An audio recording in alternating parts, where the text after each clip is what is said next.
What does the goddamn line say, Tony? Please do not use gendered language. Then what? I'll be arrested, put in airport jail? Look, you're going completely sideways, man. It's a big club, and you ain't in it. How dare you? Mr. Speaker, the President of the United States. I'm Chris Hansen with Dave on NBC. Jack Marius Tac-Theratrix. Hi, I'm Spartacus. Jackson, Sacramento, he, him. Steven Seagal. Sex offender guy. I'm Keith Morris. This is Mumbai, Guttapi. I'm Rick James, bitch. Sorting through the lies. The hijacker's passport was found blocks from the World Trade Center crash site, if you can believe that. We cannot track $2.3 trillion in transactions. And uncovering the centuries-long plan for world domination. Learning about Cuba, having some food. Let's talk about Chinese people. Have you ever been in a Turkish prison? Swangles and Fort Lauderdale. I have sent 6 of my Libyan missiles to blow up the Sears hardware department. Nothing could be more fun than jumping off a cliff with 2 German bisexuals. Oh, you English are so superior, aren't you? Thank you, comrade. And now, Macroaggressions. That's what assholes call it. With your host, Buddy, I don't know who you are, but you're about to get chlamydia. Charlie Robinson. Hey, Whitey, where's your hat? You want to drop the blame on Charlie and say it's all Charlie's fault. He was a retard. I get some goddamn diuretic.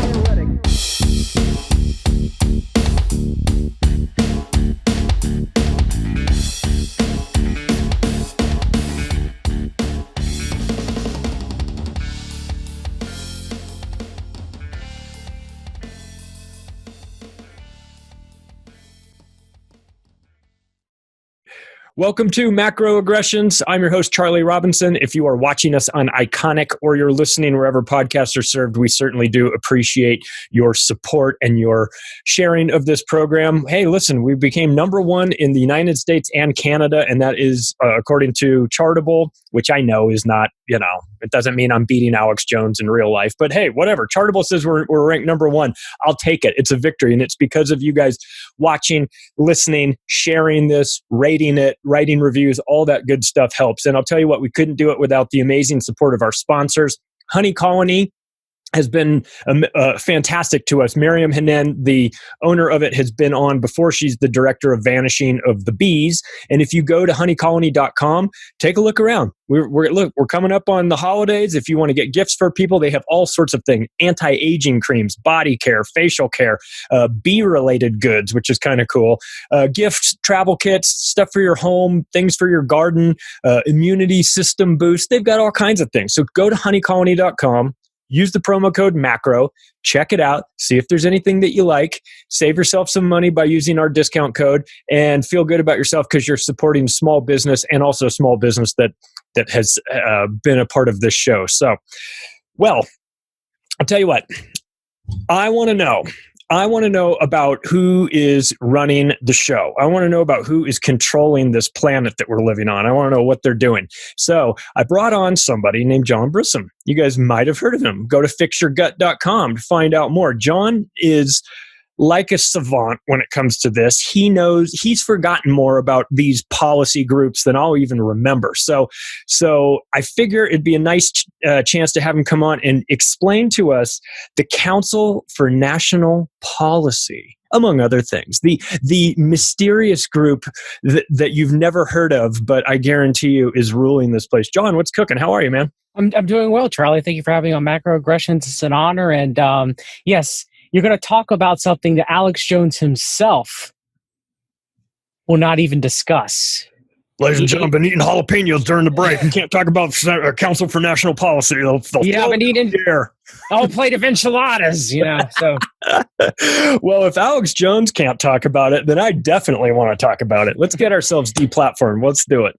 Okay, so Charlie, I'm a Christian conservative. I voted for Trump. I remember seeing him come down the escalator, and something in me knew right then and there that he was going to be president. And I had been awoke to the world order, at least I thought, since 2008, one late night in December.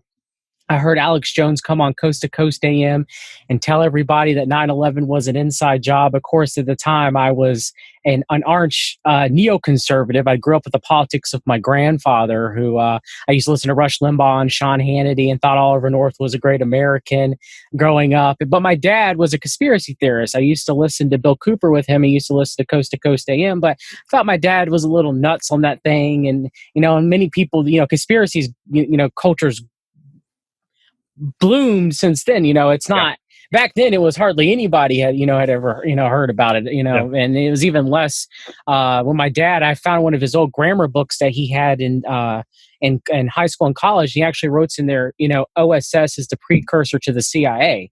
So my dad had been on it since like the 60s. So I knew. I thought I did. So to the 2014, I remember thinking in my head, Charlie, the next president is going to be the one that milks the golden calf of America to death. Okay, which means our economy did, at least on paper, go up. We did see some prosperity, even though, we were measuring it by the same methods that Obama measured his quote unquote good economy with a high stock market and everything. But, I digress there. So I was completely on board with Trump. I voted for him. I hadn't voted since 2008 when I had voted for Ron Paul. I'd written him in.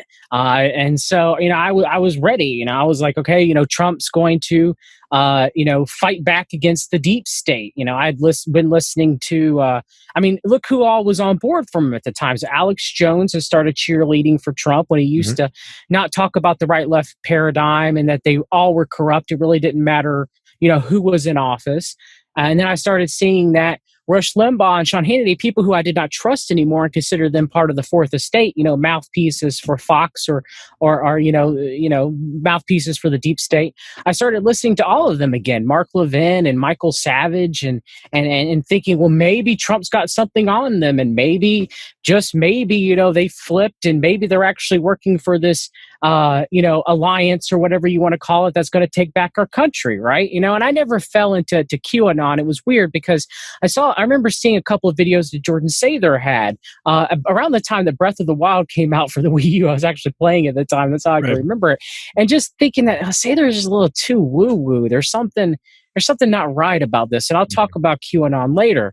So, I around that time, a good friend of mine, he saw a post on 8chan that talked about this movie called The Secret Right Volume 1, which was directed by Josh Reeves, and that Trump wasn't who everyone thought he was, and that there was an antithesis organization, and I put antithesis because I think they're all together, really, to the Council on Foreign Relations. So the Council on Foreign Relations, you could say they're like, they represent the globalist world order, at least the side of the globalist world order.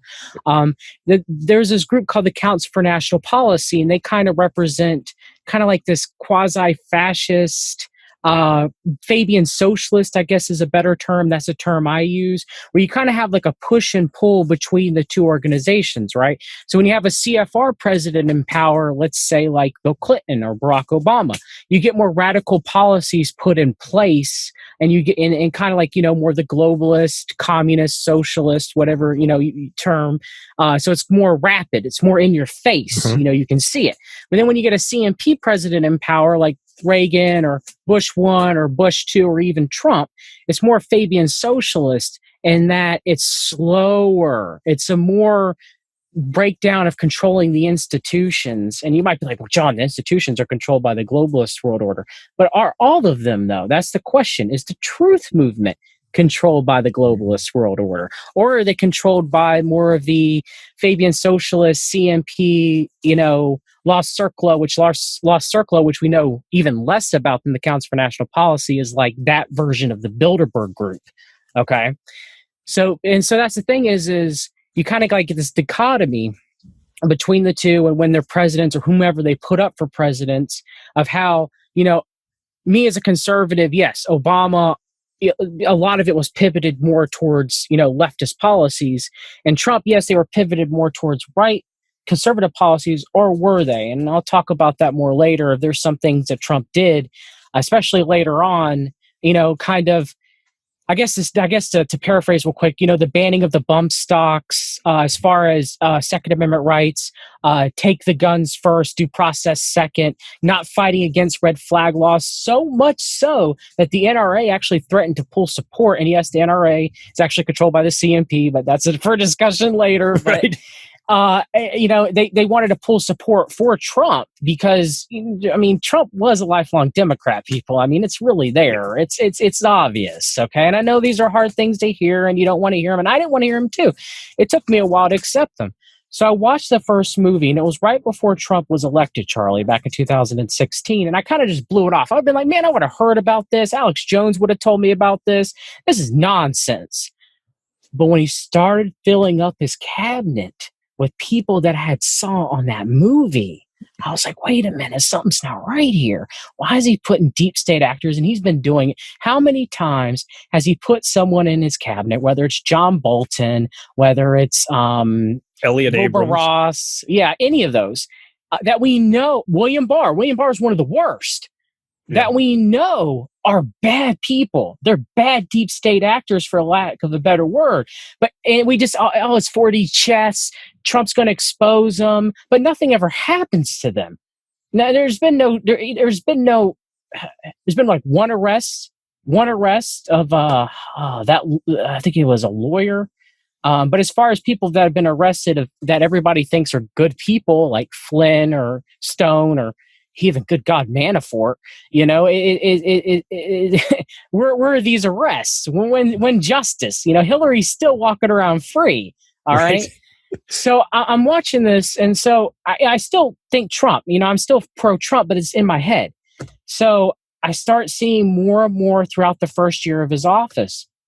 And then he attacked the Syrian airfield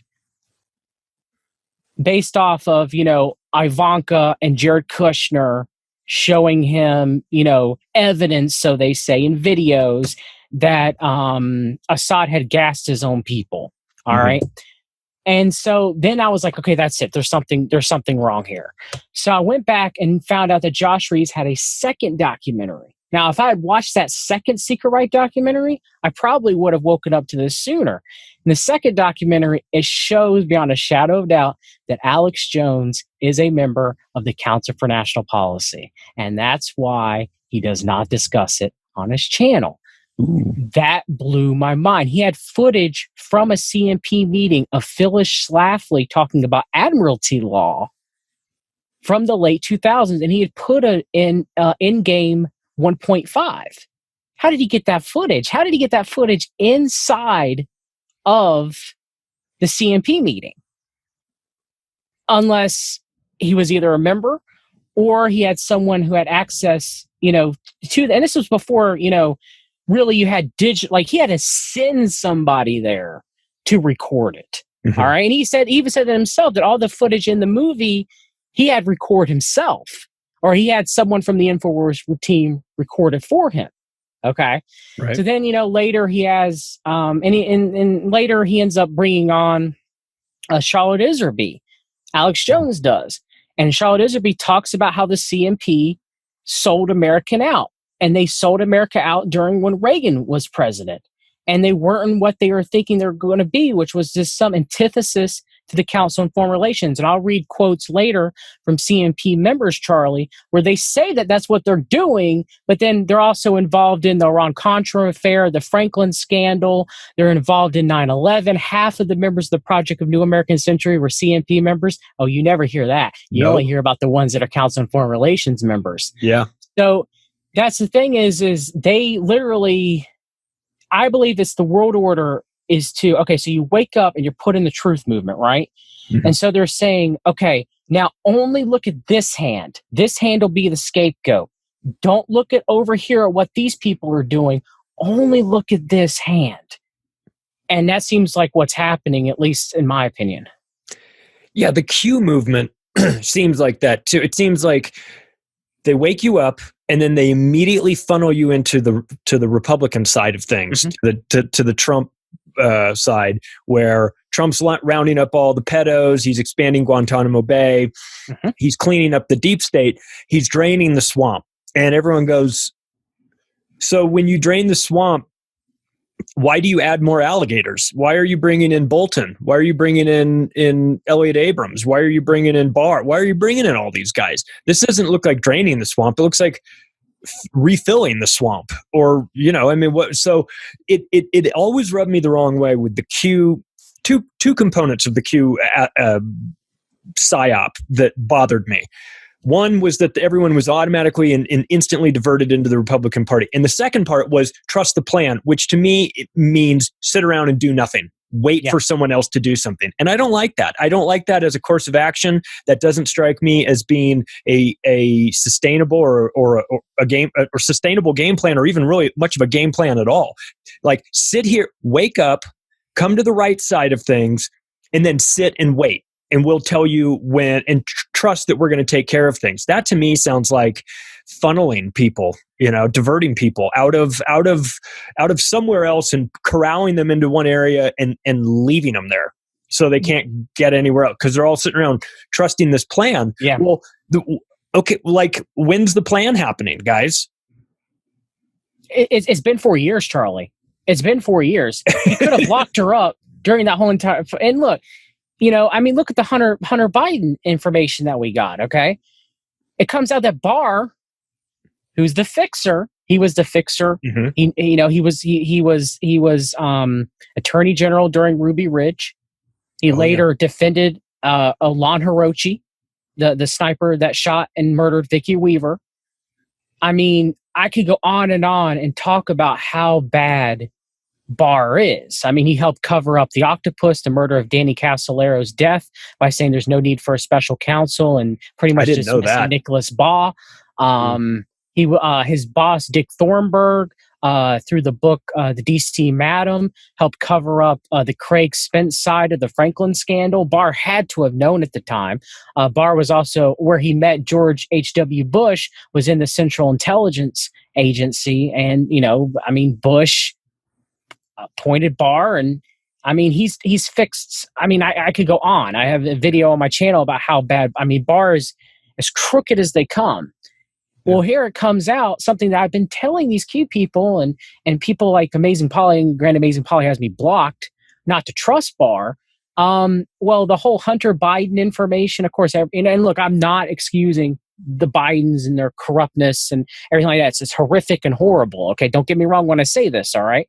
But when you have Rudolph Giuliani, who was majorly involved in 9/11, both a CFR and CMP member, okay? One of the most horrible people as they come, too, all right? And you have Bernard Kerik, who worked, for the Iraqi interior minister and took bribes from an Israeli billionaire, went to jail for that. It was pardoned by Donald Trump, also pushing it, too. And you have Steve Bannon. I don't even have the time to talk about how corrupt Steve Bannon and his connections to the deep state. It's ridiculous, all right?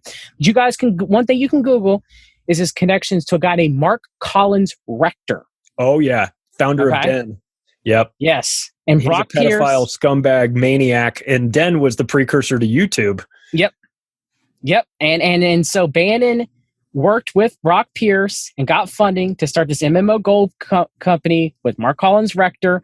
Bannon is very, very, very, very evil man. So all three of them, they come out with the Hunter Biden laptop stuff with Miles Guo, the so-called Chinese billionaire that is or isn't working for the CCP, actually Daniel Hopsicker. And you got to overlook some of Daniel's, progressive, how he looks at, how he his beliefs. Okay. But the reporting there is still sound. And so, Bannon, of course, was arrested on Miles Guo's yacht. Yeah, that's what I was going to ask you. Is that whose boat he was on? Yes, it was, Charlie. Yeah. And so, of course, did you see the video where they were in front of the? I know it's a little tangent, but the video where they were in front of the, they were in front of the Statue of Liberty on a boat, and Miles Guo has the Constitution for the New Republic of China, and he literally cuts his hand and signs it in blood in the middle of the evening out on a boat in front of. Yeah, when I heard that, I was like, "There's no." I told Billy Ray, shout out Billy Ray Valentine. I said, "There's no way it's real. No way that's real." But then I watched the video, and it's real. It happened. So, I mean, and so they were pushing it through GTV and Miles Guile and everything, and just saying the most outlandish stuff. I mean, just like Hunter Biden had the pandemic plans from the Wuhan laboratory on his laptop. It's like, come on. Like, look, the Burisma emails show enough on his laptop that Hunter Biden is corrupt. You don't got to add stuff into pepper. Right. Yeah. So the thing is it comes out today. Barr kept it out of the news during the election that they were investigating Hunter Biden for potential tax fraud. Now, I was thinking, I was expecting the QAnon people to be outraged at Barr. I was expecting them to pick up pitchforks and say enough is enough. No, they did. They quadrupled down, and more cognitive dissonance happening where they were like, well, unlike Comey, that brought out the investigation of Hillary Clinton back down to the 2016 election. Barr just wanted to follow the law. Okay, so instead of him bringing it out before the election this time, he's doing what's right, and that's why he appointed Durham as special counsel, so nothing can stop Durham's report. Durham just said he's doing a report. Nothing's going to cut. No, Durham had all the time in the world to do something. He didn't do anything, and his report's going to be nothing but another report. You guys are getting a double dose of the hopium. It ain't happening. Yeah.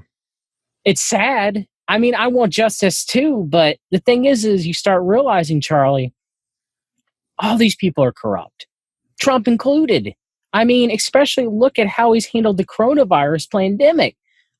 The first lockdown, 15 days to stop the spread. Increased it to a total of 45 days to stop the spread. Trump did that. Trump had double-mindedness when it came to Jesuit-trained Anthony Fauci. He loved him. He hated him. He loved him. He hated him. He loved him. He hated him. He's still there. Fauci's still there. Yeah. He's moving on to the Biden administration. And he put Deborah Birx up there and paraded her around. And the thing is the biggest thing, if people can just not get it, Trump is the hashtag vaccine president. We were all fed a bill of goods that Trump was anti-vaccine. Okay. Right. And we were that he was going to appoint the vaccine council, and RFK Jr. was going to be a part of it. Of course, RFK Jr. says it was a complete sham and nothing ever came of it. Right. All right. And we said once Bill Gates got involved, nothing came of it. Bill Gates pulled Trump aside and said, that's a dead end. Yeah. And when Trump pulled all our funding out of the World Health Organization, where did he put that funding, Charlie? I'm not sure. Where did he put it? He put it into Gavi. And Gavi's run by Bill and Melinda Gates. Great. I mean, they're the ones who've helped with the coronavirus vaccine. And Trump said it was according to his good friend Boris Johnson, the UK Prime Minister, is the reason why this happened. Okay. So how many times, again, people that still support Trump, how many times are you just going to keep making concessions for him? It's ridiculous. And I get it. I am no fan of Biden, not on the slightest bit. But I've moved back towards the standard conspiracy theorists that existed back in 2014, 2012, is that they're all part of it. It doesn't matter who they are. They're all of them. Now, I know some people will say JFK bucked the system. And I could see that, yes. But there's some questions about JFK as well. Too, that a lot of people have. And there's been a lot of misinformation. It's my opinion. The John Brisson Society, which is another think tank, and they were the ones that were involved a lot with the assassination of JFK. And there were many, many different groups that were involved in the assassination of JFK. Okay, don't get me wrong. The John Brisson Society and the Hunts were only one. All right. But they turned Kennedy into a martyr. And they turned Trump into the God Emperor. And they used that to blind people. It's sad, Charlie. It really truly is, because Trump is so proud at pushing this vaccine. And I mean, I'm covering it on my channel because the mRNA vaccine. My biggest fear is it's going to trigger or worsen autoimmunity. And I don't want to get go into depth of a lot of it because I don't want anything to happen, to be deplatformed by me making these statements or anything. But it's just my concern, Charlie. He's just constantly pushing it and pushing it and pushing it and praising Big Pharma and pushing it further. And you have Alex Jones going up there saying, well, the Trump vaccine is safe. Well, is it going to be a saline shot? Even saline shots have risks when you're getting it ejected into your deltoid muscle. Right. It's sad. I don't know what else to say. I mean, how do you feel about it? I feel that I remember before Trump became president, there was talk that maybe his son was vaccine damaged. Yep. And that this might be that if he becomes president, we're finally going to have a president that has some firsthand knowledge of what what big pharma can do to people through their vaccines. You know, I'm not trying to say that every vaccine causes autism with every person. I'm just saying that some vaccines have caused autoimmune problems with some people, and that is a fact. And a lot of people don't want to admit that, but whatever. I don't care if people want to or don't want to admit it. That is what the evidence shows. That's just how it is. So with Trump becoming president, I think there were some people, myself included, to be fair, that thought, I don't care for that personality type of a guy like Trump to begin with. But he comes in and he's going to be this bull in the china shop, and he calls CNN fake news. And I'm like, okay, I like those things. Yeah, me too.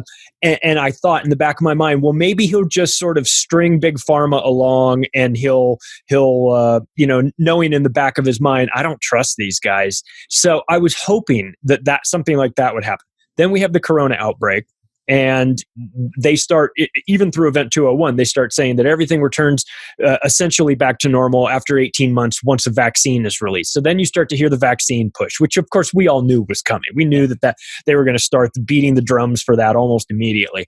And I thought, well, this is great. This is going to be the opportunity for Trump to be like, vaccine, that might be one avenue, but let's also talk about, improving your health, and let's talk about, looking at vitamins. He starts talking about hydrochloroquine, and I'm going, okay, well, this is something. This is not a vaccine, right? So it's a generic. It's not, it's not putting money in big pharma's pocket. So, okay, I like this. And then we start hearing about Operation Warp Speed. And I go, okay, it's over. Forget it. Any of that misguided hope that I had that maybe Trump would be the first I don't even want to use the term anti-vax president, pro looking into vaccines further. Yes. How about that? Vaccine skepticism, better. I don't know what a vaccine skepticism. Yeah, that'd be a good one. So maybe he's going to be that guy. And then Operation Warp Speed, and I talked to Whitney Webb, and she's saying you don't even know the half of who this is a military operation. Yeah. This is beyond. This is getting dangerous. You think Big Pharma's bad? Wait till Big Pharma teams up with the military. Like, oh my God, and so then I just said, okay, well, this is the one aspect of this guy that I thought, well, maybe he's our president and he's going to maybe do something. It's this vaccine component to it. Maybe he's going to be kind of on our side for this.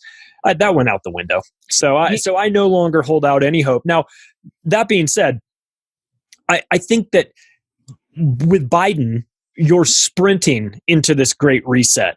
With Trump, you're briskly jogging towards it, whatever. I mean, I agree with you on that, because with Fabian socialism, you'll get kind of a soft push of erosion of your freedoms, right, and more of the standard socialism or communism or even corporatism or whatever, globalism. You'll get more of a sprint. However, I do think with Trump and Biden, it's different. With Trump, you would have gotten more. Even David Knight said this. You'll get more of a corporate push for the vaccine. So you would have gotten, we got our first responders. I'm not taking anything away from first responders, right, but they're directly heroes. Therefore, they need to get the vaccine first. Trump's, saying I'm going to make an executive order that the vaccines are for Americans, America first, patriot, kind of like I would have seen like Rosie the Riveter posters about getting your vaccines, the real true patriots get their vaccines.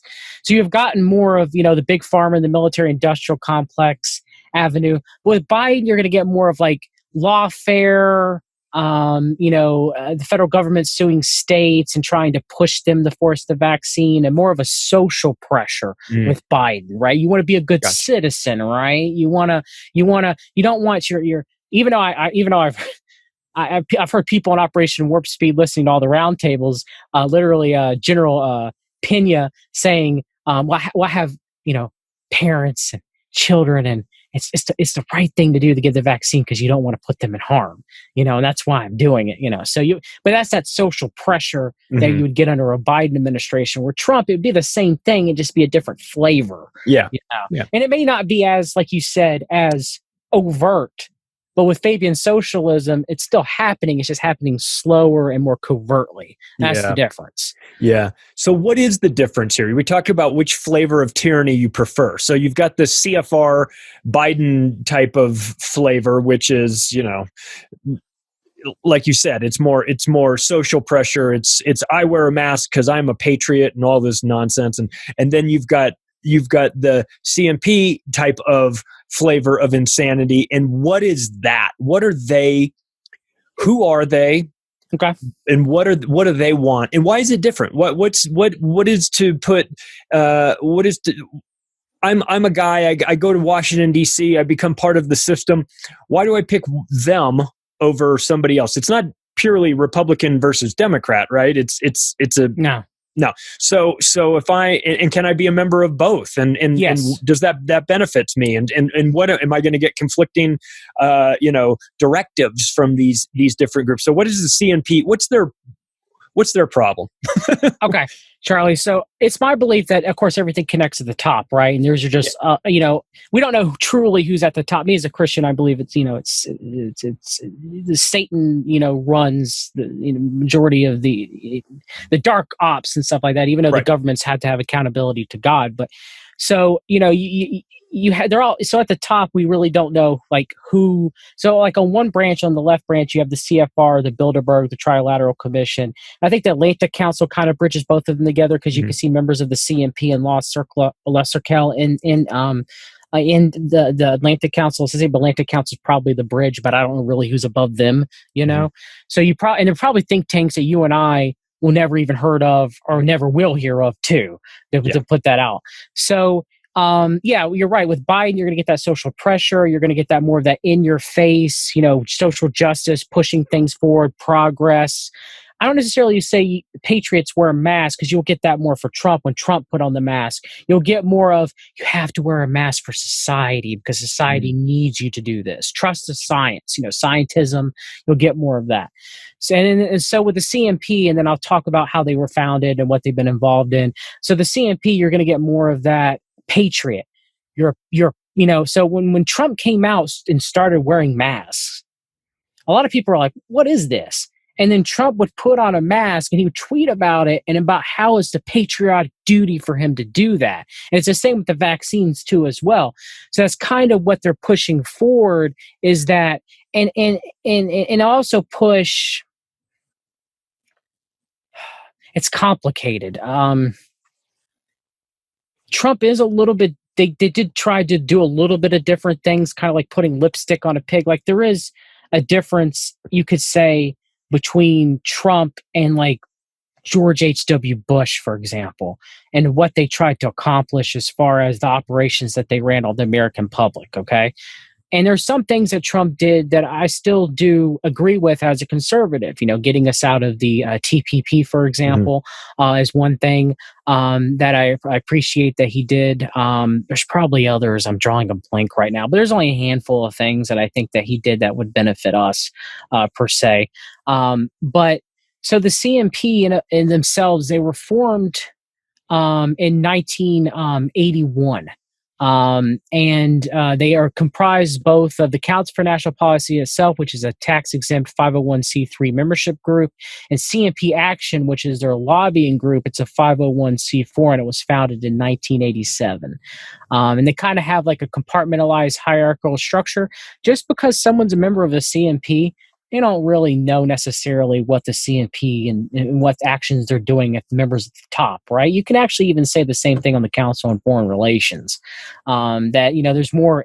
There used to be a group called the Arlington Group, and it was like the inner circle of the CNP. And we really don't know if it still exists or not, because no information has come out from it. But a lot of the members that we consider to be kind of deep state actors that are within the CMP, and I'll name some people later, we're a member of the Arlington Group. So it's kind of like a hierarchical structure, and you got to donate money to get kind of like these, to go up the structure. So you have You have like the president, the vice president, prestige group members. Then you have something called the Gold Circle or Gold Circle member. You have to donate tens of $1,000s to the CMP to hold that prestige title every year. I think it's like up to $50,000 now is how much that you have to pay to be a Gold Circle member.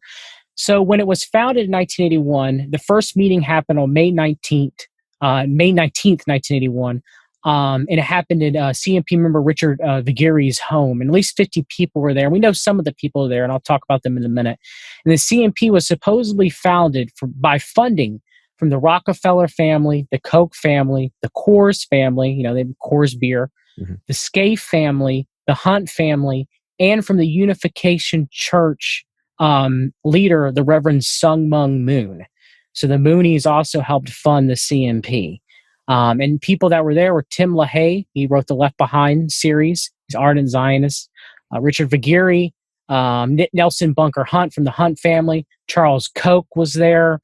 Phyllis Schlafly, Joseph Coors, General John K. Singlaub, who was part of the OSS. He would later go on to be one of the founding members of the Central Intelligence Agency. Jerry Falwell, Pat Robertson, Dr. Cleon Skousen, who is Joel Skousen's uncle. So it just wasn't just like there were a lot of people there. The Senator of Louisiana, Woody Jenkins, he would later go on to tell the press, Charlie, I predict one day before the end of this century, the CMP will be so influential that no president, regardless of party or philosophy, will be able to ignore us or our concerns or shut us out of the highest levels of government. And a statement from the CMP, too, once said, that they hope they will gain influence much as they believe liberals have through such organizations on the Council on Foreign Relations. So even from the beginning, Ronald Wilson Reagan attended CMP meetings while he was president. He would actually we know of through some linked documents that were posted. They weren't linked, actually. They were posted on Reagan's library of CMP member Morton Blackwell, who was part of the Reagan administration, that he attended meetings while he was president, and he actually got at least 2 Iran-Contra briefings that were given by Oliver North to the CMP when he was trying to get money, which he did, and I'll talk about that later, from CMP members to circumvent the Bolin Amendment, because through the Bolin Amendment, the United States government could not fund the Iran-Contra operation anymore. And so they were getting money from the CMP to further the Iran-Contra operation. Of course, Iran-Contra was down there in Nicaragua between the Sandinistan government that was run by Ortega and the Contra rebels that we were trying to back because Ortega was a communist or a socialist, and the United States was afraid that he was in league with the USSR at the time.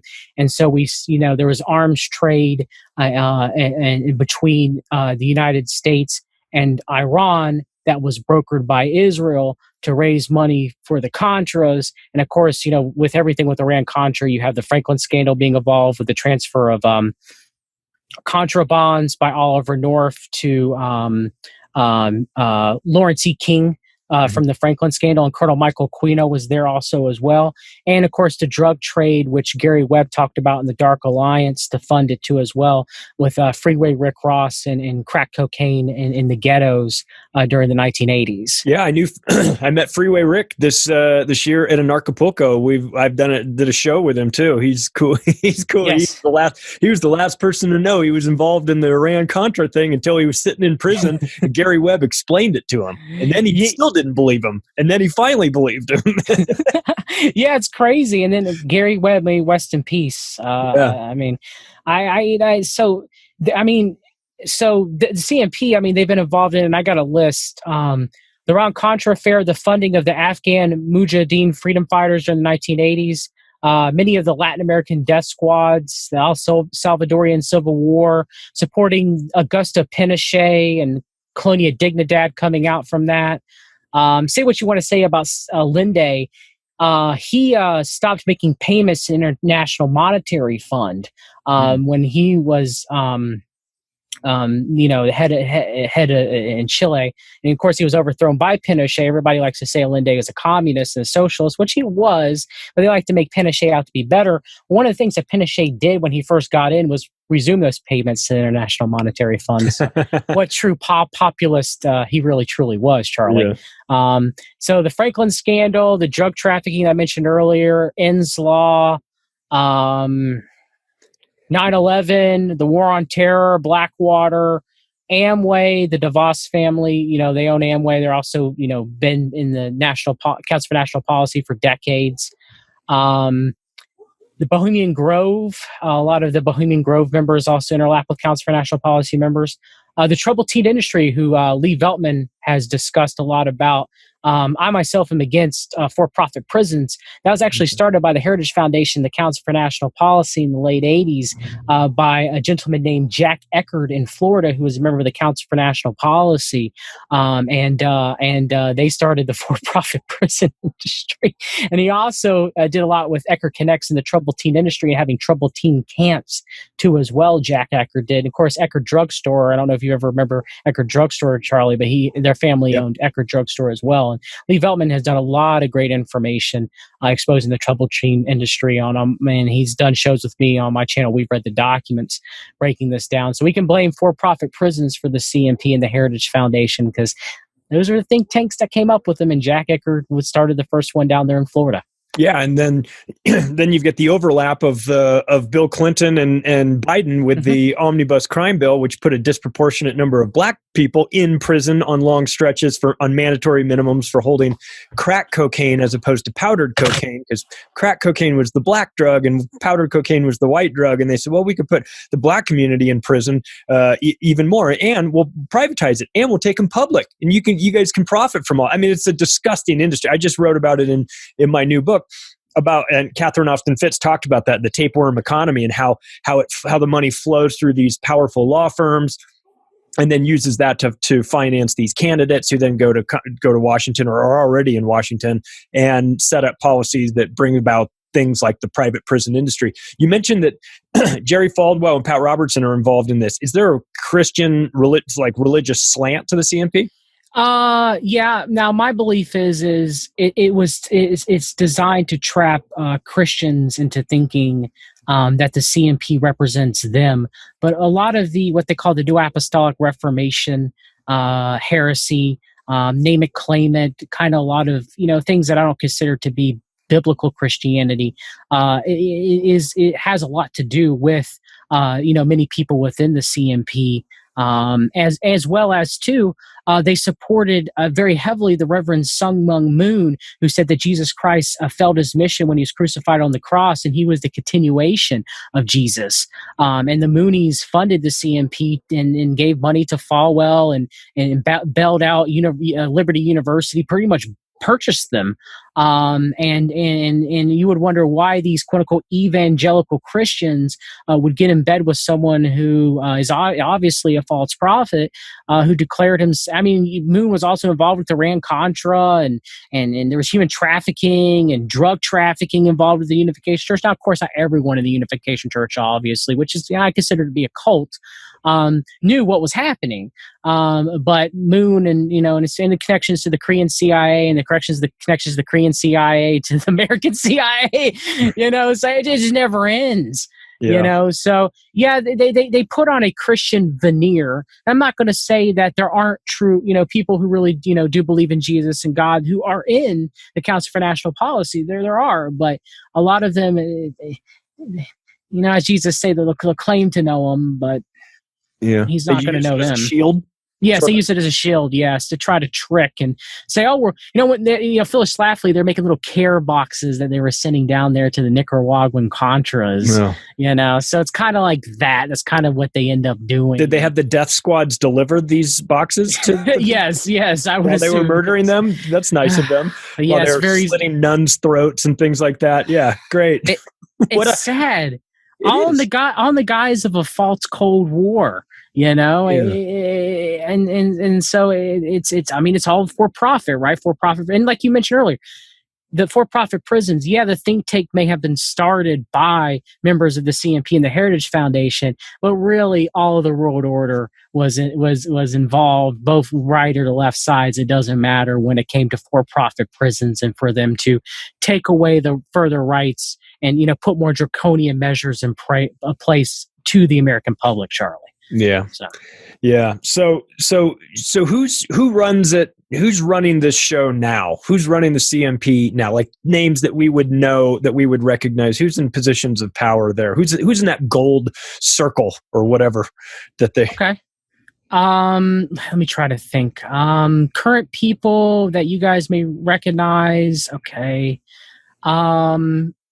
Ali Akbar or Ali Alexander, for example, would be one. He's doing hashtag Stop the Steal right now on Twitter.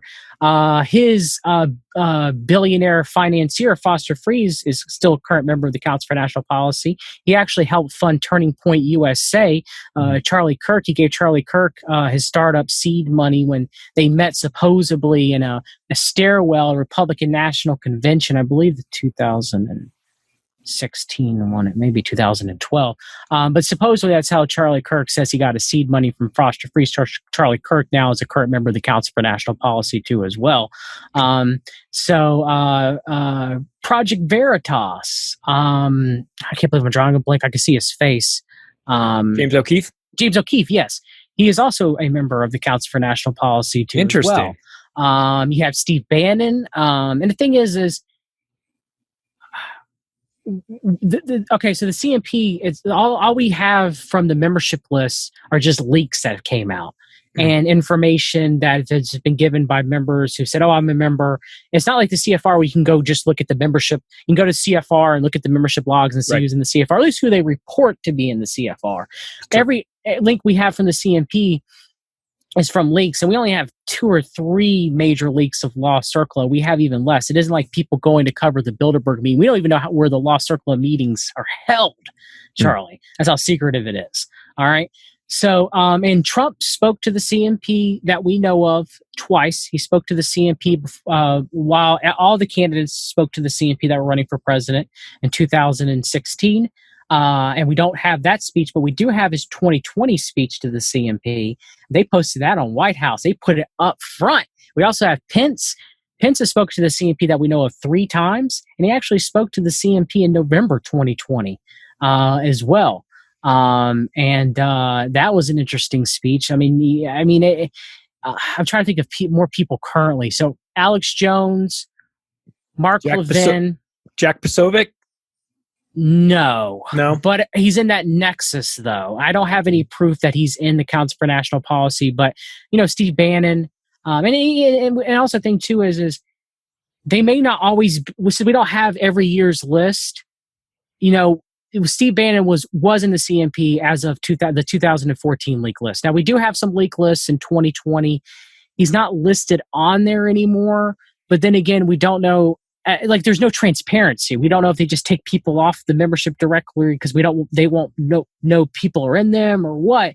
But if they're still hanging around people within that nexus and they're still being platform boosted by people in that nexus, you can kind of figure out that even if they ain't quote unquote on a membership role anymore, they're still in that circle. Gotcha. Yeah. What about guys that are known members of PNAC or what used to be PNAC or American Enterprise Institute or these groups? Or are we getting overlap between those? Because those seem like some cold-hearted motherfuckers that would be involved in something like this too.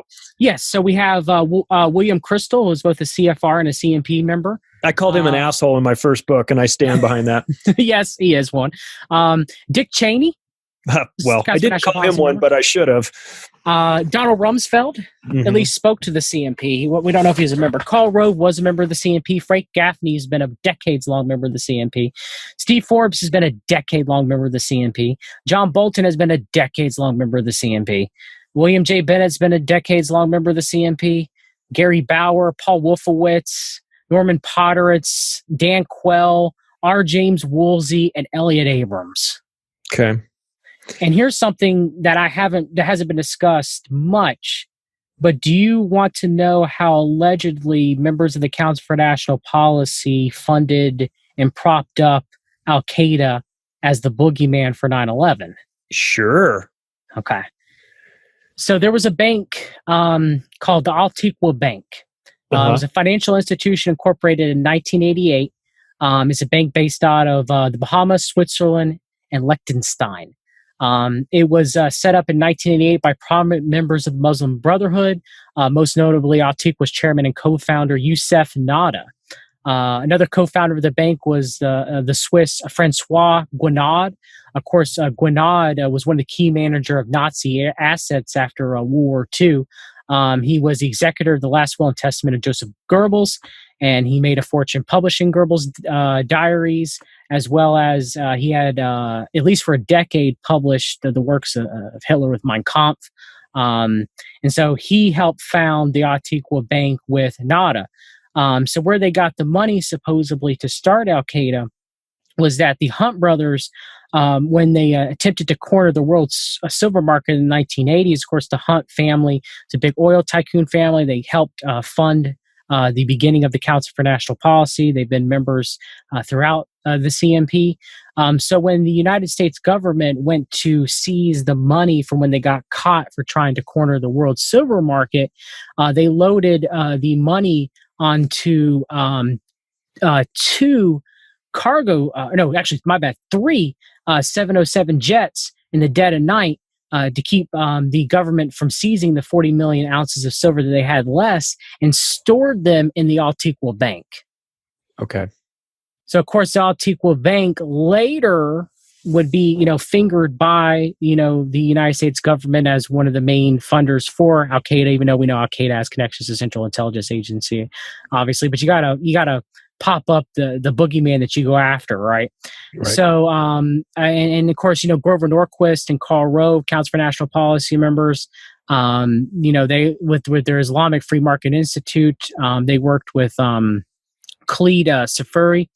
And did like that whole group around Youssef Nada and the Antigua Bank, the CNP. Like I said, the Hunts put the money, the silver there, and then Antigua Bank funded Al Qaeda. So 1 + 1 = 2. So is that like a BCCI type bank? Yes. Like a criminal. Yes. I mean, you're not getting a home loan from Antigua Bank. No. You're that's where you go when you need to borrow $100 million to traffic cocaine, right? Yes. I mean, you got money going in and out. I mean, with branches in the Bahamas and Switzerland, yeah. Who knows? There's some criminal money going through the Antigua Bank. There's many members within PNAC. Ron Paul and Rand Paul were also members of the Council for National Policy too, as well.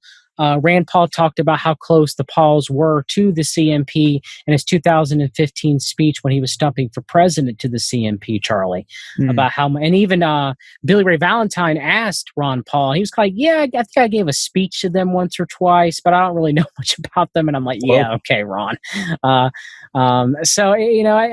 I'm trying to think of, I can name people that were I have a list of people that were in the Trump administration that were CNP members. If you think that might be helpful. That'd be helpful. Let's hear that. So we have, of course, so these are people that were or are in the CNP that were in Trump's cabinet or government. We have Mike Pence, we have Stephen K. Bannon, we have Ken Cuccinelli, who's the director of the United States Citizenship and Immigration Services Office, Kellyanne Conway, she was in the 2014 link, former counselor to the President of the United States, Betsy DeVos, United States Secretary of Education, the whole DeVos family, and Eric Prince are all CNP members. David Bossie, Donald Trump's 2016 campaign manager, John Kenneth Blackwell, who was a member of Donald Trump's transition team and on his election integrity committee, John Bolton, Becky Norton Dunlop was a member of the transition team. Rebecca and Robert Mercer, so the Mercer family, of course, they helped funded, Donald Trump's presidential campaign. Stephen Moore, economic advisor for Donald Trump's administration. Mark Meadows, Donald Trump's current White House chief of staff as of August 2020. Jay Sekulow, lawyer on Donald Trump's legal team for the defense against impeachment. Ken Starr. Paul Teller, Special Assistant to the President for Legislative Affairs, Tony Perkins, Chair of the United States Commission on International Religious Freedom, Rudy Giuliani, White House Legal Counsel, Patrick Pizzella, former United States Secretary of Labor, Bill Walton, while he was member of Donald Trump's transition team, he was also vice president of the Council for National Policy during that same time. And people that have spoken to the CNP, we don't know directly are members, are Nikki Haley, Alexander Acosta, who was United States Secretary of Labor. He actually briefed the CNP, Charlie, on human trafficking during the early 2000s. He would know. Yes, he would. He would know. So Mick Mulvaney, who was the director of the Office of Management and Budget and White House Chief of Staff, Scott Pruitt, which was the former EPA administrator. And of course, this one is really going to hurt, and someone I'd like to discuss a little bit of being part of the QAnon operation. We have time, is Michael Flynn. Let's get into that then. KT McFarland, Benjamin Carson, Jeff Sessions, the former Remember Trust Sessions? I mean, he loved the CNP in his speech. Chad Wolf, the acting Homeland Security Secretary, addressed the CNP in 2020.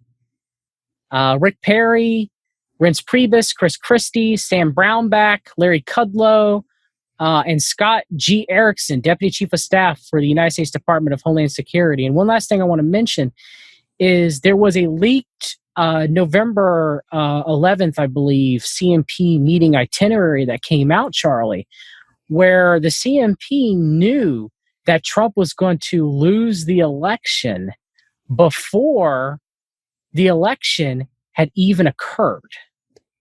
Wow.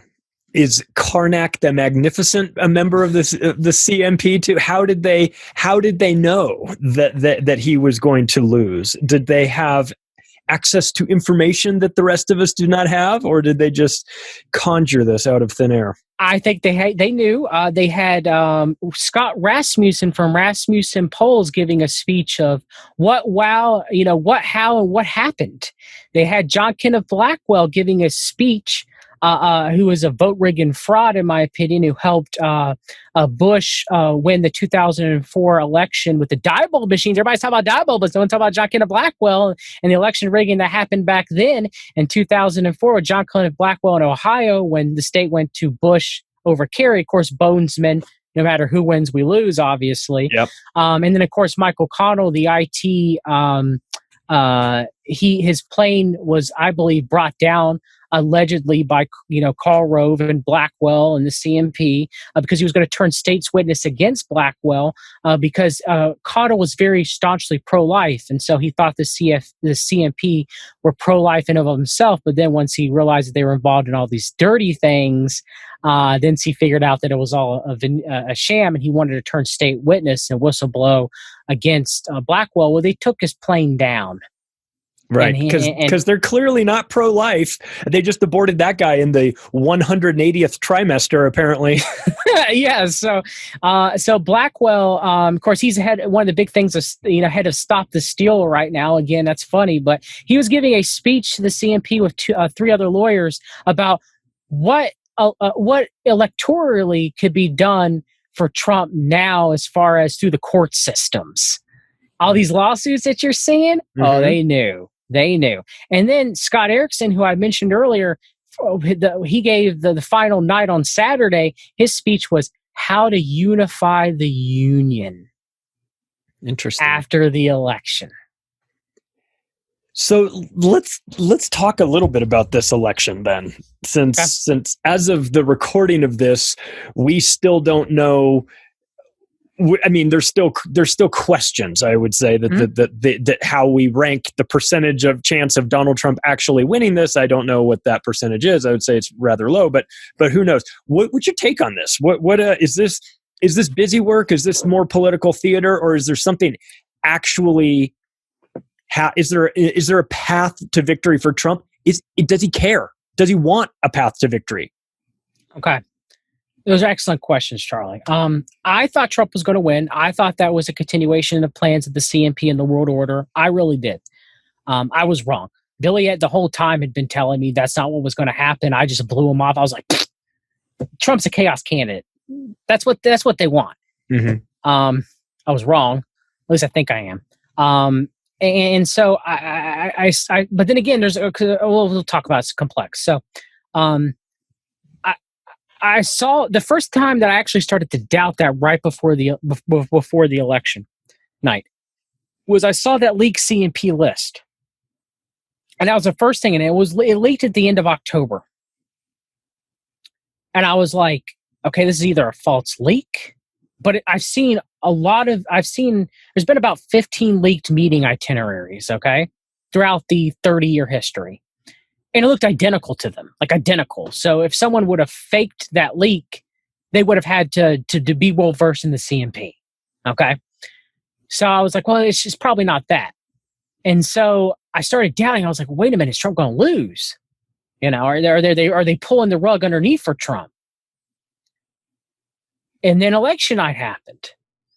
And I went to bed and I was like, well, yeah, Trump's probably got this. I think he does. And I did a roundtable that night. We've read the documents on my YouTube channel with Billy and the guys from The Antidote and everything. And Recluse, Stephen Snyder from Vice and View. So I was like, okay. I was like, so I go to bed. And then you start realizing, well, wait a minute. That's not the case. And then I started watching. So there was a time where I still thought, like most people, that the CMP did want Trump, and this is just to further divide us, further make division in the country, because it's what they've been doing for the past 4 years. So I was like, okay, they're gonna make it seem like Biden's going to be president, and then they're going to pull it away from him and really agitate the left, and have people out in the streets, and then Barr will be in a patent helmet and he'll crack down and Law and Order, that's probably what's going to happen. All right, I thought. So I saw John Kenneth Blackwell being very vocal and putting Ali Alexander out there and hashtag Stop the Steal, and because he's the one who's pushing that narrative. He's the godfather of that narrative, so he's pushing it out there. And I was like, okay. And then I saw Sidney Powell, who was a lawyer, who was not a prosecutor, but for the defense for the Enron executives for the Enron scandal. All right, so I have no idea why anybody's trusting Sidney Powell. All right, that's more of talking about Flynn and his connections. But anyway, I digress. Hopefully I have time to cover that. So you have Lynn Wood, who was the attorney for Richard Jewell, the Olympic Park bomber. I didn't know that. But that's how he's claimed to fame. But his case is his who he chose to represent after that, Charlie, was John and Patricia Ramsey. Whoa. And their defamation cases of anybody who stated that they at least thought, hypothetically, allegedly, that they may had something to do with the murder of John Benet Ramsey. Whoa, interesting. I did not know that.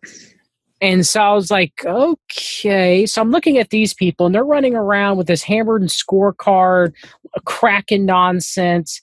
I broke down a handwritten scorecard on my channel of who's pushing it. You have Lieutenant 3-star General McInerney.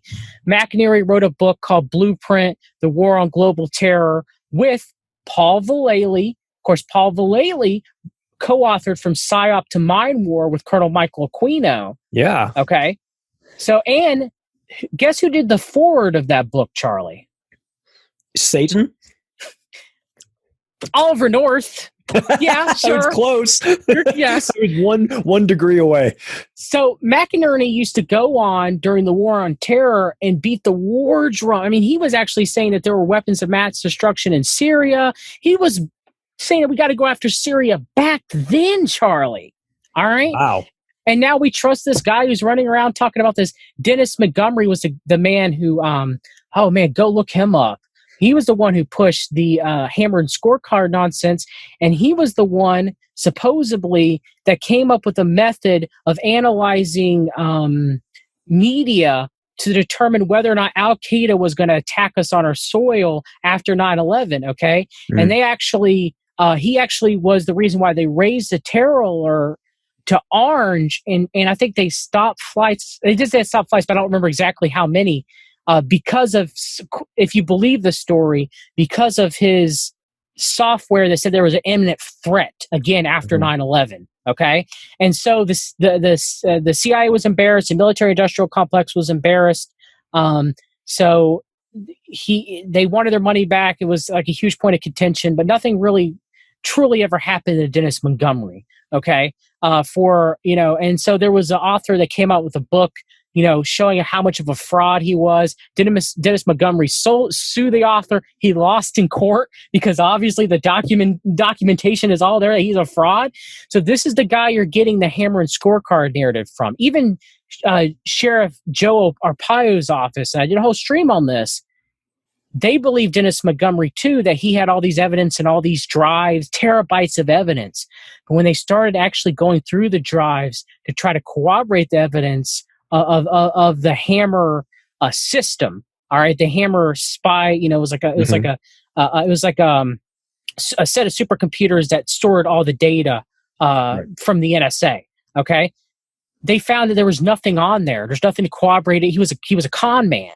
All right. Mm-hmm. But now they're putting him front and center, and you have McInerney, who's calling for martial law, putting him front and center, saying this hammer and scorecard nonsense, which is being pushed by Sidney Powell and Flynn and all them as being truthful when this guy's a known fraud. Wow. So, I mean, yes, in my opinion, does election rigging happen? Of course it does. Yeah. But I believe it's selection, not an election when it comes to President of the United States of America. Yeah. And that's what it is this time. And I do believe to some degree, and me and Billy may differ, he thinks that the vote tallies are somewhat accurate and that people just hated Trump. And yes, I could see some of that because I myself voted for him in 2016. I didn't vote for him in 2020. And if you look at the exit polls, he lost 8% of the white male vote. Mm. And some of that may have been because people like me, that was just like, he didn't fall through with what he promised. Yeah. I'm not giving him another 4 years. Yeah. So, I mean, and people may have, again, no one really wanted to vote for Biden. And I'm not going to say that any election rigging didn't happen during this time. It does as it always does. Or there's a possibility it could be a trading places thing, Charlie, where both candidates are put up by the world order, and they're like, whoever can, convince enough people to vote and rigging and shenanigans wins. Right? Who knows? All right. So when I started seeing that, and then I started seeing Ken Blackwell kind of backing off. All right, and the only people really pushing it strongly is Trump's legal team, with Ellis and Giuliani. And of course, they distanced themselves from Sidney Powell, obviously, too. That was hilarious. Powell and Flynn and his nexus, so the QAnon group. And then a few people here and there. And then you have the lawsuits. The biggest thing that's, I said, pack it up, it's done, is, I know you know about the law firm Kirkland and Ellis, right? I've heard of them, but I don't know enough to comment on them. A lot of deep state lawyers have worked for Kirkland and Ellis. Is it like a Covington? Yes, and they all and the defense of Jeffrey Epstein came, from lawyers who surround themselves in that nexus and everything. Gotcha. So, yeah. They came out and they kind of threatened the lawsuits that were being put forth as just being, just bull crap. And when that happened, that's when Alito, I keep saying Alito, not Alito. Yeah. No, I think so. Hold on. Yeah, is it Alito? Samuel Alito?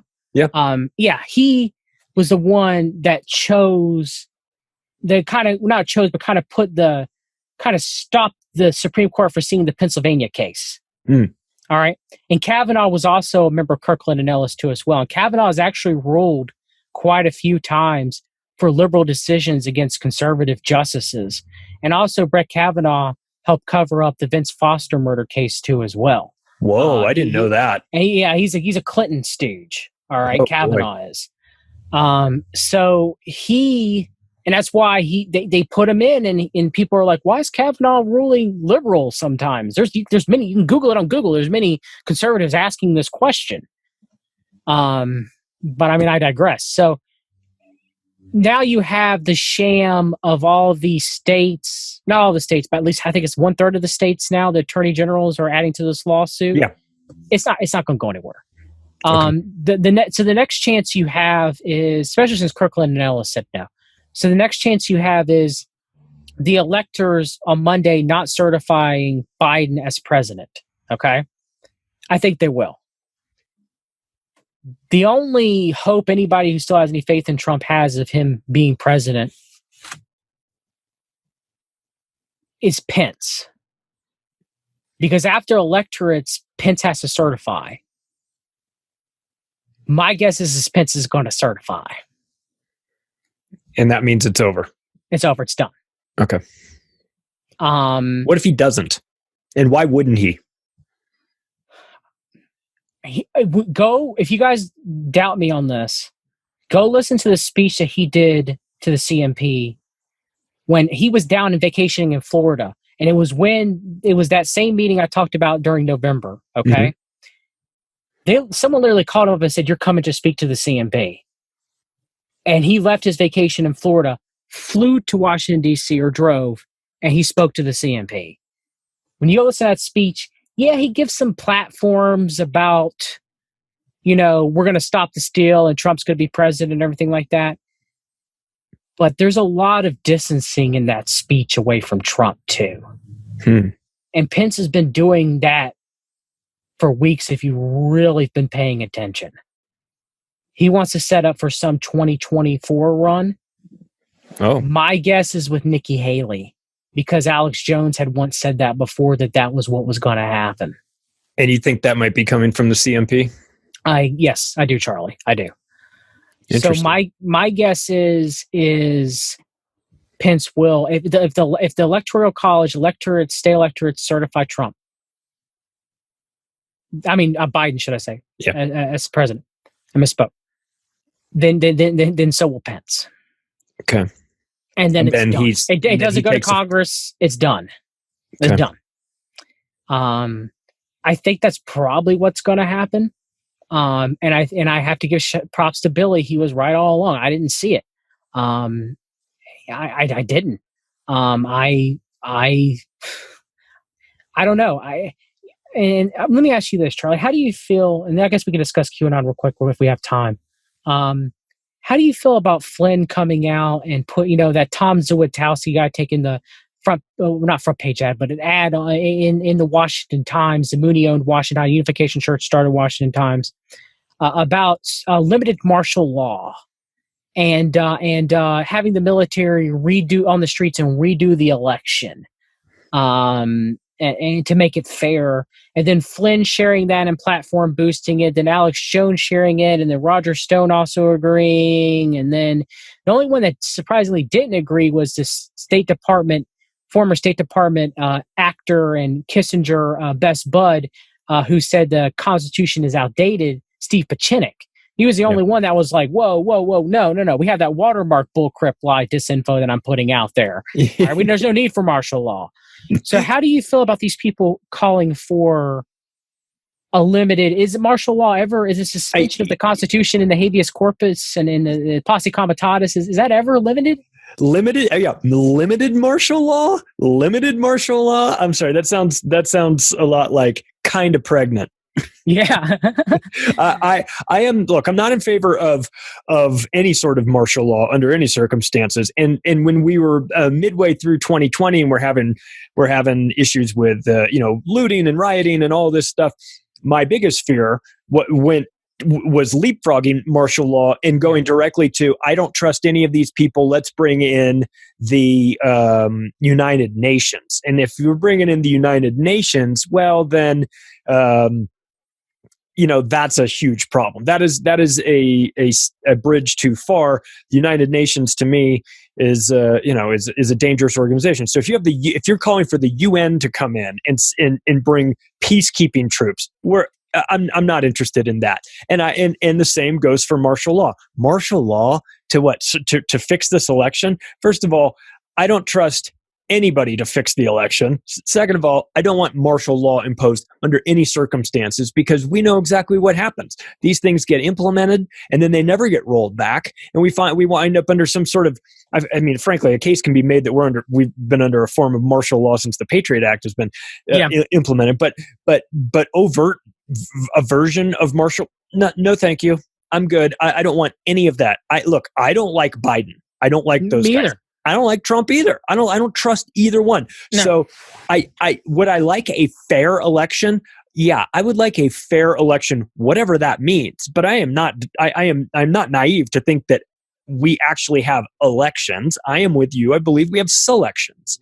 That these people are picked by people that we don't even know and put in a position to win. And whether you rig an election or you out overtly rig an election, or you just propose two candidates that are working for the same people, I don't get too hung up in the election thing. I don't campaign. I don't vote for these people. They didn't earn my vote. I voted for Ron Paul in the past, and I voted for crazy Ross Perot back in '92. And the one thing they have in common is they're very different from the establishment. They have ideas that are very different. So the current version of the establishment, I'm not interested in either one of those candidates. So look, if you're going to bring in martial law, it better be for something. It better be for something good. And to fix a broken election system that's intentionally broken, I'm just not in favor of that.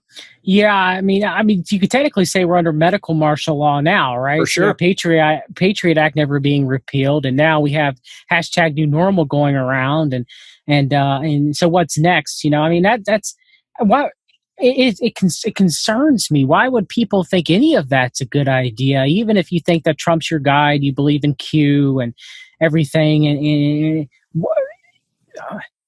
I can't believe that I ever,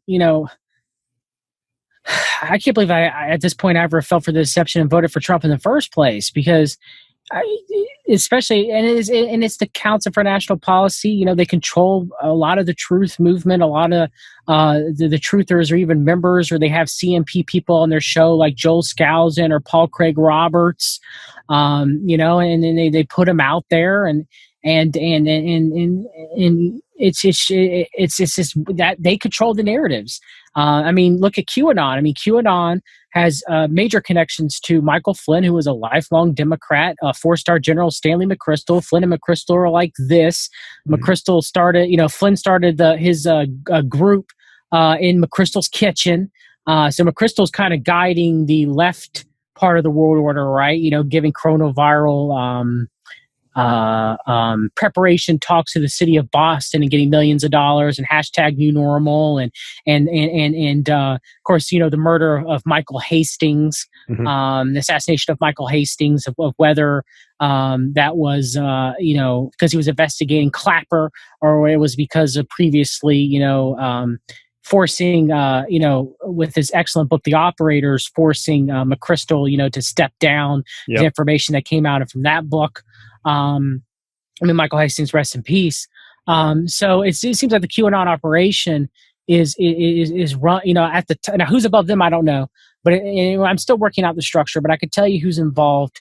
You have the people that definitely are in the know, like Flynn, McChrystal, Stephen K. Bannon, the Mercers, that whole Cambridge Analytica side, and so you have them. Ezra Cohen Watnick, who is Flynn's guy. Flynn is pretty much in control right now of the Department of Defense, Charlie. Well, really? Yes. With Ezra Cohen Watnick and Patel, I've done shows on it. The mass purging that they have going on. It concerns me.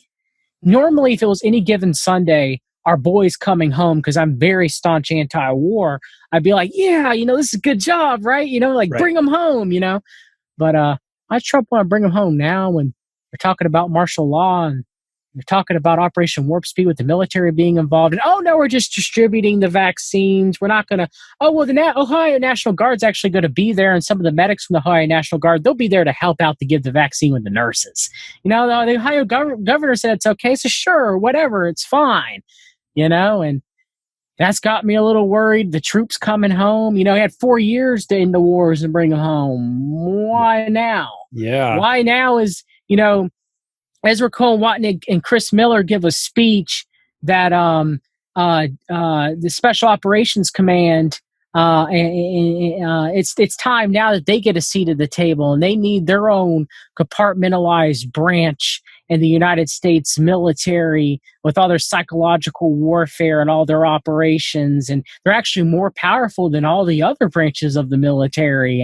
And of course, we see yesterday it came out that the military is no longer going to help the Central Intelligence Agency overseas. And I'm like, well, this is Any Given Sunday. Yeah, good job. Yeah. Unless there's some sort of weird Flynn control crew going on in the Pentagon right now, and they're like, yeah, it's time for us to do our psychological warfare operations, our clandestine operations, and we'll have nothing to do with the CIA anymore. So I don't know. And so that does give me at least a 1% chance possible that Trump will become president, but it'll be under some sort of martial law, some sort of military coup, some sort of banana republic thing. And I'm not for that. I don't like Biden at all, but no, we either have a union or we don't. So that would play into your speculation, and of course mine too, not limited to us, that Trump is this chaos candidate. You know, this guy that's brought in to be the great divider, to set us off on a course towards hollowing out the country and dividing people, maybe even secession. Some of the states are talking about that now. Yeah. Is that what is that? What is the secession talk? Is that even a possibility, or is that just butthurt liberals saying we're going to break away if you guys don't give us our toy back? But it's not even liberals, it's conservative. The Kochs have been pushing it for years with George Soros of having another convention of the states, having another constitution and pushing secession and all of that. I mean, the world order has been deep in pushing that because they want to break us apart. The FEMA regions, even Russia, whether that was intentionally leaked or not, them discussing, different parts of the United States and it being secession and breakaway.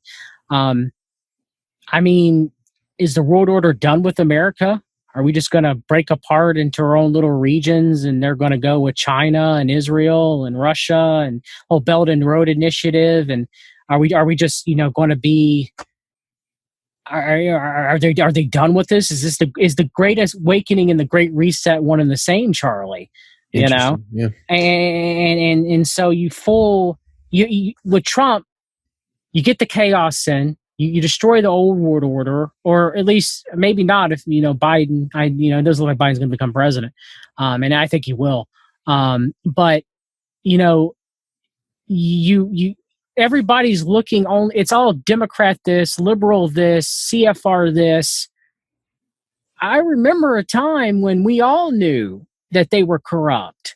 I mean, look at Jim Jordan, for example.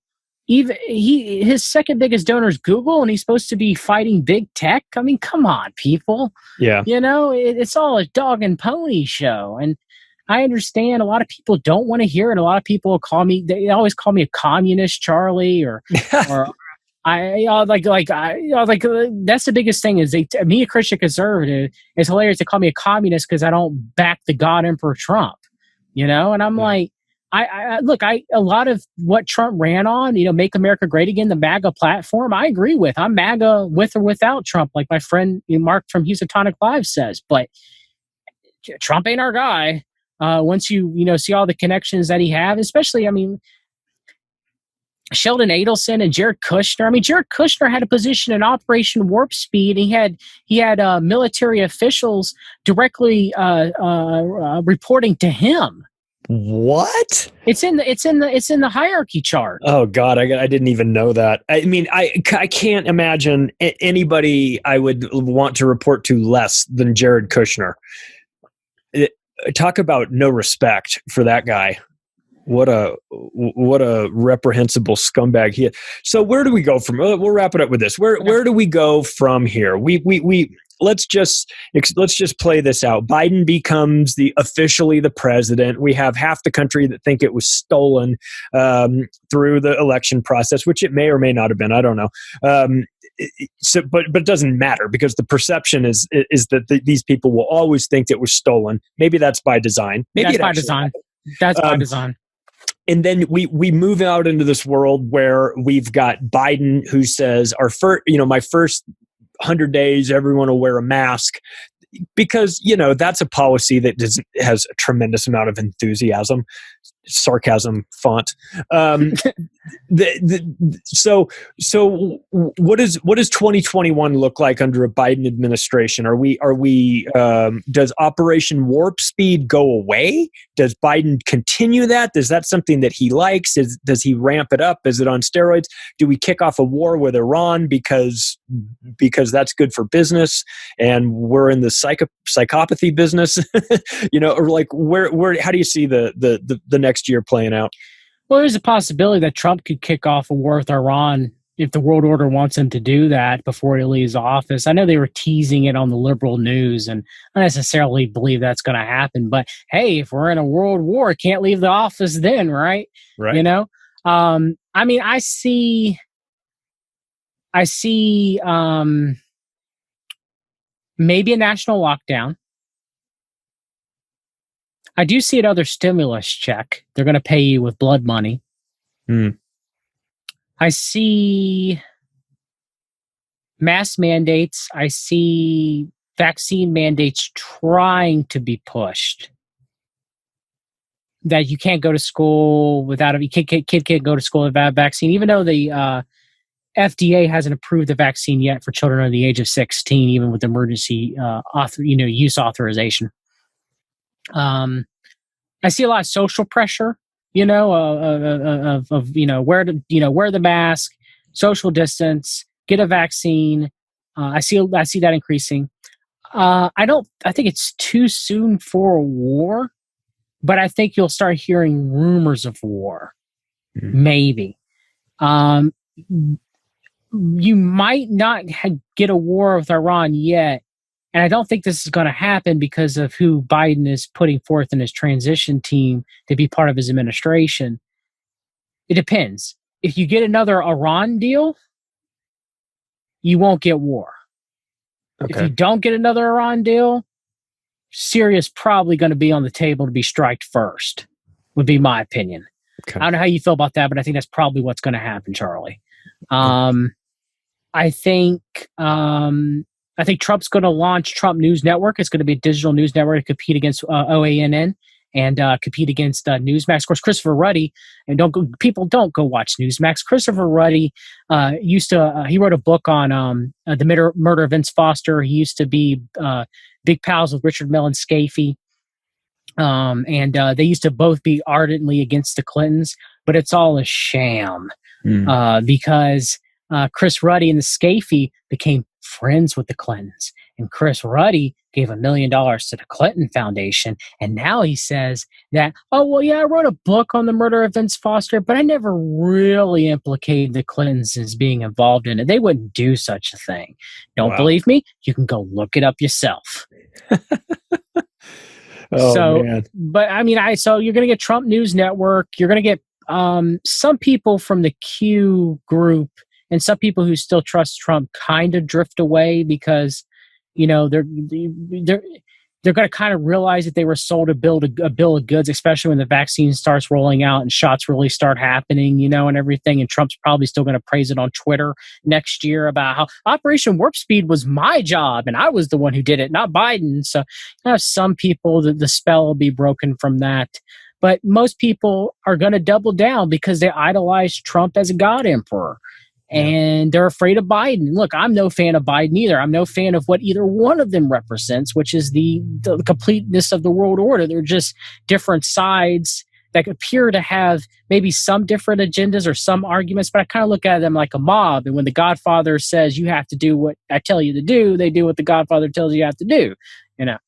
So pretty much maybe more technocracy, trust the science, platitudes.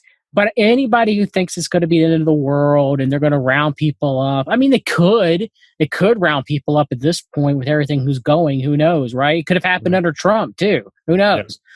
Yeah. But I don't expect that. I expect just kind of Biden trying to push this. Okay, we all got to come together nonsense, but at the same time, push liberal policies when it comes to virtue signaling.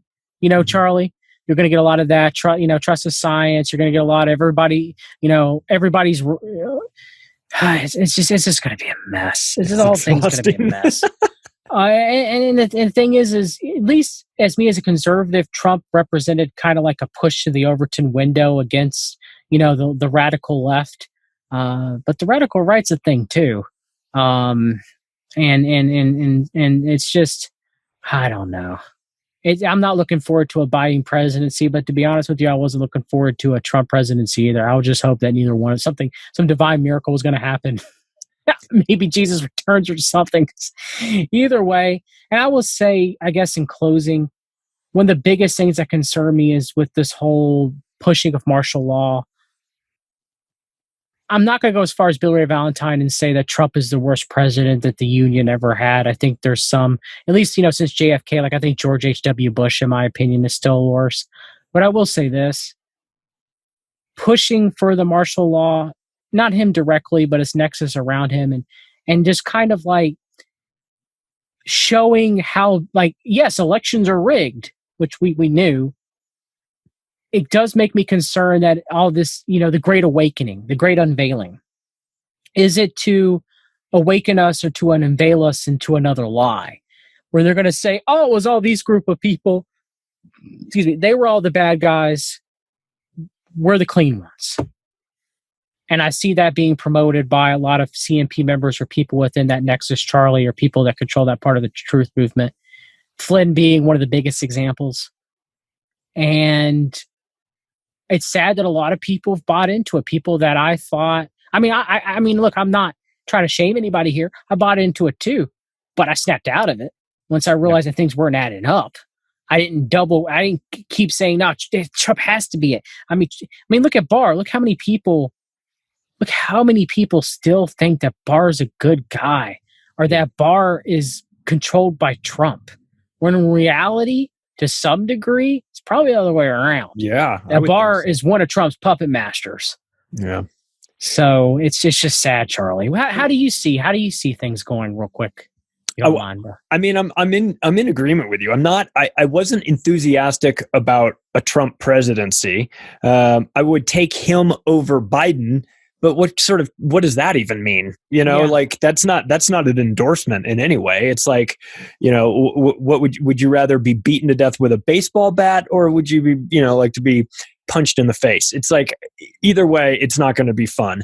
I see it, I can deal with politics as usual. I can deal with the fake fighting between the right and the left and all that. And if that just continued on, I would just dismiss that as being part of politics. Where I get very nervous, though, in this new horizon that we're on, is the normalization of insanity through the mask wearing and the vaccine push and this virus being used as a catalyst to totally subvert any form of autonomy by individuals. But Trump did push that first, and I think it was because people trusted him that allowed the groundwork for the Biden presidency when it happens.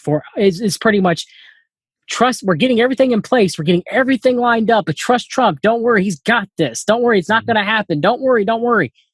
And then Biden is the one that delivers the bite. He's the one that delivers the venom. Yeah. Yeah, I'm not a fan of either one of these. I have very grave concerns about where we're headed with respect to our medical freedoms and things like that. We talked about being under medical martial law. I had a conversation. I actually wound up in James Corbett's little documentary he made in March of 2020, medical martial law, from a conversation that he and I had about that. It was eye-opening to me, because in my head I had always envisioned, when I hear martial law, that equals troops on the corner with APCs and things like that and going door to door. I never even considered the fact that there is a softer form of martial law, something that's not quite as overt in the form of troops on the street can't control everybody. Yeah. But if you convince the people to control themselves, well, then that's the greatest trick of all. And we speculated about that back in March, about how this could turn out and how it could look. And And Corbett, I mean, he's been doing this a long time. You've been doing this a long time. You guys see things that a lot of people don't see. And I like that. I appreciate that. I look, clearly I don't have it all figured out. I don't either. None of us do. But I think it's important. You mentioned something about this earlier, about how early on you did believe in some of these people, and only to get off of that, get off the train really quick. And I think it's important for people to hear that, because we can't be expected to figure this all out, to know it all. I mean, we are going up against professional liars, professional narrative builders. They're using all of the tricks at their disposal, including the psychological operations and predictive programming and the use of the media. I mean, they're getting us from all angles. The fact that we get anything right is a miracle. So I want to make sure people that have been on the Q train or on the Flynn train or the Trump, or they think, oh, well, Biden's not that bad. Or look, it's okay to change your mind about these things if you're presented with new evidence that is better than the old evidence that you had, that creates a reason for you to say, I was wrong about that. And I want to make sure people feel comfortable to not double or triple down on their beliefs just because they've always had them. Listen, if new information comes your way that sets you off on a different course or a different way of thinking, go with that, and always keep yourself open to that. Always keep yourself open to changing your mind if the person that you were believing in turns out to be a deep state slug, like you mistakenly thought this guy was above it all, this guy wasn't going to be part of it, and then you got tricked again. Well, listen, give yourself a break, because we all get tricked. We all find out. We all they're good at what they do, and we're just trying to figure out the truth. And guys like you are invaluable in this, John, because you open up our eyes to things that we didn't know before. You mentioned names of people that we aren't familiar with, and then and I say this, I'm sure you probably feel the same way. You can hear our words and you can nod your head, but don't take our word for it. Go investigate this on your own. It becomes way more real, and it becomes yours when you put the time and energy in to get to the bottom of some of these things and really get to try and get to the truth. I think we're all looking for the same thing. We're all trying to make sense out of an insane world. It's very difficult. We don't know where to start. You can feel depressed by it, but I want people to not beat themselves up if they fell into these traps. Just dust yourself off, learn from your mistakes, make sure that it doesn't happen to you again, and start to wake people up. So people are going to, I know right now, I'm going to get a million emails going, holy shit, where has John been all of my life? Please tell people where they can find you, where they can find your work and connect with you. Yeah, Charlie, you guys can find me. We've read the documents on YouTube. We've _read on Twitter. Fix Your Gut too as well. That was been my main job for the past almost been 9 years now as a naturopathic author and health coach. And I definitely want to thank you for having me on Macroaggressions, Charlie Robinson. And of course, I want to thank you too for The Octopus of Global Control, which I think is your first book, right? Yeah. Just because I'm able to give that book out to people as a way of trying to get them to understand that they have been lied to. Yeah. And it's not, the way you wrote it's not overwhelming. Yeah. And I appreciate that. And that's something that needs to be put out there. And just, also by having me on just to discuss the Council for National Policy, there's only a few people that even know about it or even talk about it. It's sad how much this information is suppressed.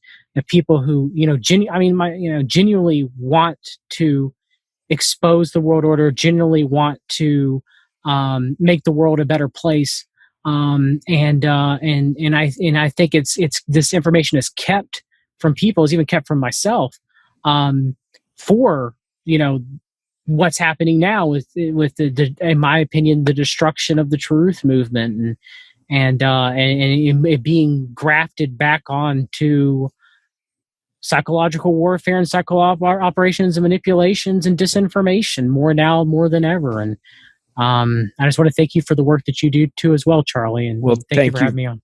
Thank you very much. So people, if you're listening to this, we're at the end of the podcast. There's a little button somewhere on your player that says share, and it gives you the opportunity to share this. Now, this is not going to be treated well in the algorithms for sure. So if you get the opportunity, you're done, do us all a favor, share this. That's John Brisson. John, thank you so much. You're the best. I appreciate it. We'll have you back on. Thanks for everything.